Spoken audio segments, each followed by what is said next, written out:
بسم اللہ الرحمن الرحیم۔ السلام علیکم دوستو، آج کی اس ویڈیو میں ہم آپ کو بتائیں گے حضرت ابراہیم علیہ السلام کے بارے میں۔ ان کی قوم کن گناہوں میں مبتلا تھی، ابراہیم علیہ السلام کو گھر سے کیوں نکالا گیا، آپ کہاں پیدا ہوئے اور آپ کو آگ میں ڈالنے کی کیا وجہ تھی۔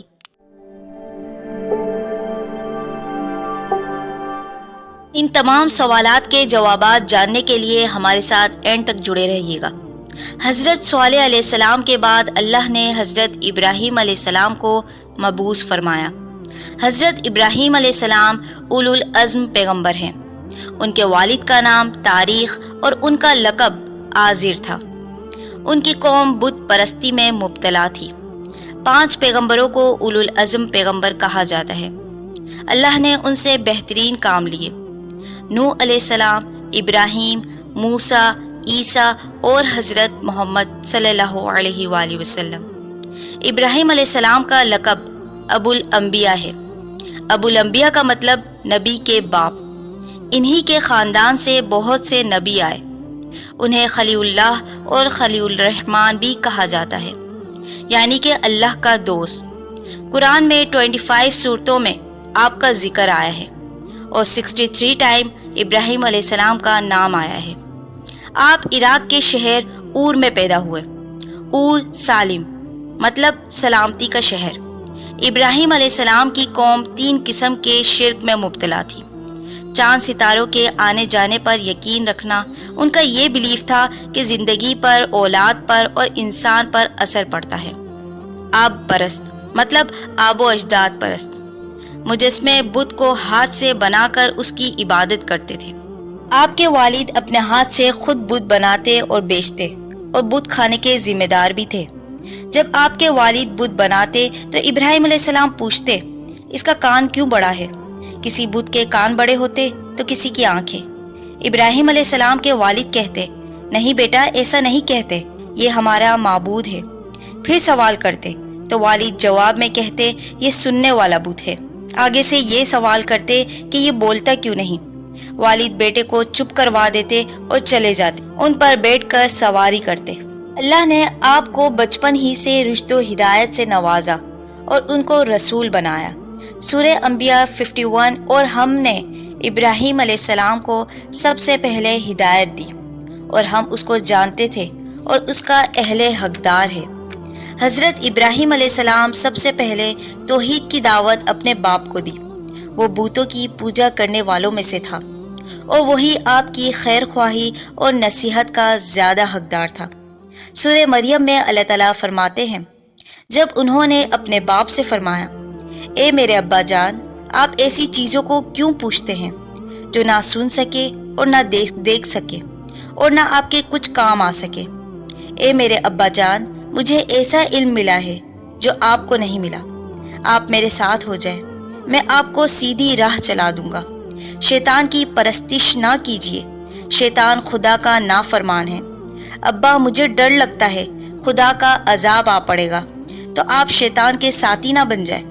باپ نے جواب میں کہا، تو میرے معبودوں سے نفرت کرتا ہے، اگر تو باز نہ آیا تو میں تجھے سنسار کر دوں گا، مطلب کہ پتھر مار کے قتل کر دوں گا، تو ہمیشہ کے لیے مجھ سے دور ہو جا۔ ابراہیم علیہ السلام نے کہا، میں آپ کے لیے اپنے رب سے بخشش مانگوں گا، وہ مجھ پر نہایت مہربان ہے۔ ابراہیم علیہ السلام نے فرمایا، آپ پر سلامتی ہو، میں آپ کے لیے دعا کروں گا، اور یہ بھی کہا، میں آپ کو اس گھر کو چھوڑتا ہوں۔ یہ کہہ کر چلے گئے، کیونکہ باپ نے دھمکی دی تھی کہ میں تمہیں قتل کر دوں گا۔ پھر توحید کی دعوت دینا نہ چھوڑا۔ اس کے بعد قوم کے پاس گئے اور قوم سے پوچھا، ان بتوں کی عبادت کیوں کرتے ہو؟ نہ تو یہ سنتے ہیں نہ بولتے، نہ نفع پہنچانے والے ہیں اور نہ نقصان۔ ان کے پاس کوئی جواب نہ تھا۔ کہنے لگے، ہم نے اپنے آب و اجداد کو یہ کرتے دیکھا ہے۔ ابراہیم علیہ السلام نے فرمایا، وہ لوگ بھی کھلی گمراہی میں تھے۔ قوم نے جواب میں کہا، کیا تم واقعی ہمارے پاس حق لائے ہو یا کھیل کی باتیں کرتے ہو؟ ابراہیم علیہ السلام نے کہا کہ نہیں، بلکہ تمہارا پروردگار وہ ہے جس نے آسمان اور زمین کو پیدا کیا ہے۔ اللہ تعالیٰ نے قرآن میں حضرت ابراہیم علیہ السلام کے حالات یوں بیان فرمائے ہیں، ابراہیم کو یاد کرو جب انہوں نے اپنی قوم سے کہا، کہ خدا کی عبادت کرو، اس سے ڈرو۔ اگر تم سمجھ رکھتے ہو تو یہ تمہارے حق میں بہتر ہے۔ تم تو خدا کو چھوڑ کر بتوں کو پوجتے ہو اور طوفان باندھتے ہو۔ جن لوگوں کو تم خدا کے سوا پوجتے ہو وہ تمہیں رزق دینے کا اختیار بھی نہیں رکھتے۔ بس خدا کے ہاں سے رزق طلب کرو، اسی کی عبادت کرو اور اسی کا شکر ادا کرو۔ اسی کی طرف تم کو لوٹ کر جانا ہے۔ اور اگر تم جھٹلاؤ گے تو تم سے پہلی امتیں بھی اپنے پیغمبروں کو جھٹلا چکی، اور پیغمبر کے ذمے تو کھول کر پیغام سنا دینے کے سوا کچھ نہیں۔ کیا انہوں نے نہیں دیکھا کہ خدا کس طرح مخلوق کو پہلی بار پیدا کرتا ہے، پھر کس طرح اس کو بار بار پیدا کرتا رہتا ہے؟ یہ بات خدا کے لیے آسان ہے۔ ان سے کہہ دو، ملک میں چلو پھرو اور دیکھو اس نے کس طرح مخلوق کو پہلی دفعہ پیدا کیا، پھر خدا ہی پچھلی پیدائش کرے گا۔ بے شک اللہ ہر چیز پر قادر ہے۔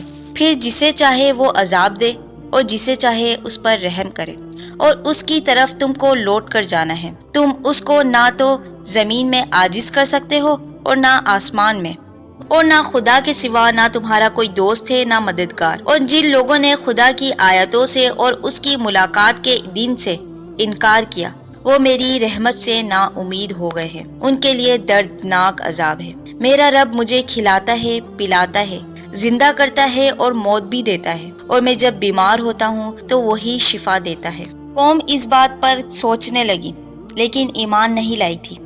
اللہ تعالیٰ قرآن میں فرماتے ہیں، اور ہم اس طرح ابراہیم کو آسمان اور زمین کے عجائبات دکھانے لگے تاکہ وہ خوب یقین کرنے والوں میں سے ہو جائے۔ جب رات نے انہیں ڈھانپ لیا تو آسمان میں ایک ستارے پر نظر پڑی تو کہنے لگے یہ میرا پروردگار ہے۔ جب وہ غائب ہو گیا تو کہنے لگے یہ میرا پروردگار کیسے ہو سکتا ہے۔ پھر چاند پر نظر پڑی تو کہنے لگے یہ میرا پروردگار ہے۔ جب وہ چھپ گیا تو بولے اے میری قوم، میں تمہارے شرک سے بیزار ہوں کہ ان کی قوم کبھی ستارے کو کہتی کہ یہ میرا پروردگار ہے، اور کبھی چاند کو تو کبھی سورج کو۔ ابراہیم علیہ السلام کہنے لگے روشن ستارے عبادت کے لائق نہیں ہیں، نہ اللہ کے ساتھ ان کی پوجا کی جا سکتی ہے، کیونکہ یہ سب اللہ کے قبضے میں ہے۔ کبھی طلوع ہوتے ہیں، کبھی غروب، اور کبھی غائب ہو جاتے ہیں۔ اللہ سے کوئی چیز غائب اور مخفی نہیں ہو سکتی۔ اللہ کی ذات ہمیشہ باقی رہنے والی ہے اور وہ اکیلا معبود ہے۔